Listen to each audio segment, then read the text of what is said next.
नमस्कार साथियों। आज हम अरुण कमल की कविता केवल अपनी धार पढ़ेंगे। और केवल अपनी धार इसी नाम से आई हुई 1980 में उनके काव्य संग्रह केवल अपनी धार में संकलित है। अरुण कमल पटना विश्वविद्यालय में अंग्रेजी विभाग के प्रोफेसर रहे हैं। अरुण कमल हिंदी साहित्य के जाने माने नाम हैं, जिनकी कविताएं विश्व की अनेक भाषाओं में अनुदित हुई हैं, जिसमें कि यह भी एक कविता है।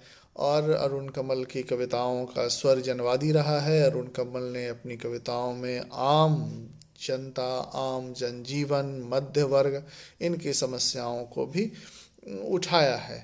अरुण कमल की इस कविता का सबसे पहले हम पाठ करेंगे, उसके बाद इसकी व्याख्या की तरफ बढ़ेंगे। कौन बचा है जिसके आगे इन हाथों को नहीं पसारा? कौन बचा है जिसके आगे इन हाथों को नहीं पसारा? यह अनाज जो बदल वक्त रक्त में चल रहा तन के कोने कोने, यह कमी जो ढाल बन रही बारिश सर्दी लू में, सब उधार का मांगा चाहा नमक तेल हींग हल्दी तक, सब कर्जे का यह शरीर भी उनका बंधक। अपना क्या है इस जीवन में सब कुछ लिया उधार, सारा लोहा उन लोगों का अपनी केवल धार। और जैसा कि आप देख रहे हैं, इस कविता को पूरी कविता उधार से धार तक का सफ़र तय करती है। यह पूरी की पूरी कविता एक कृतज्ञता भाव को लेकर के चलती है। वह कृतज्ञता भाव जो हमें बौद्धिक सामंत होने से बचाता है। वही कविता, वही कृतज्ञता भाव जो मुक्ति बोध के यहाँ अब तक क्या लिया जीवन क्या जिया वाली कविता में है।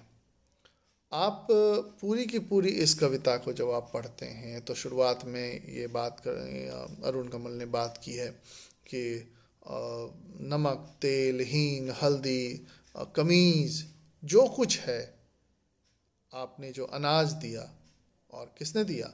जो श्रमिक वर्ग है। श्रमिक वर्ग से जो अनाज हासिल हुआ उससे रक्त मांस मज्जा बना। बौद्धिक वर्ग का जो आपसे हमने कमीज हासिल की उसके प्रति कवि कृतज्ञता भाव जाहिर करता है कि इसने हमें बारिश में सर्दी में बचाया है। और वो कहते हैं कि पूरा का पूरा शरीर हमारा आप जो है वह श्रमिक वर्ग के ऋणों के नीचे दबा हुआ है, क्योंकि उनके श्रम से जो कुछ हासिल हुआ है। अच्छा, अंत में वो उसी हासिल की चर्चा करते हैं। एक सामंत और एक व्यवहारिक व्यक्ति जो कि सामंती भावना से मुक्त होकर समाज में सद्भाव लेकर चलता है, उसमें सिर्फ एक अंतर होता है, श्रम के मूल्य चुकाने की भावना का अंतर। श्रम का मूल्य, अच्छा दूसरी बात है कि पूरी कविता में सिर्फ श्रम का मूल्य नहीं चुकाया गया है। श्रम का मूल्य क्या है? लोहे और धार तक का सफ़र। लोहा रॉ मटेरियल है, धार लोहे को महत्वपूर्ण बनाता है। एक सामान्य लोहे को तलवार बनने के लिए, एक सामान्य लोहे को औजार बनने के लिए धार की आवश्यकता होती है। कुल्हाड़ी बनने के लिए धार की आवश्यकता होती है। बिना धार की कलम हो, बिना धार की तलवार हो, उसका कोई महत्व नहीं है।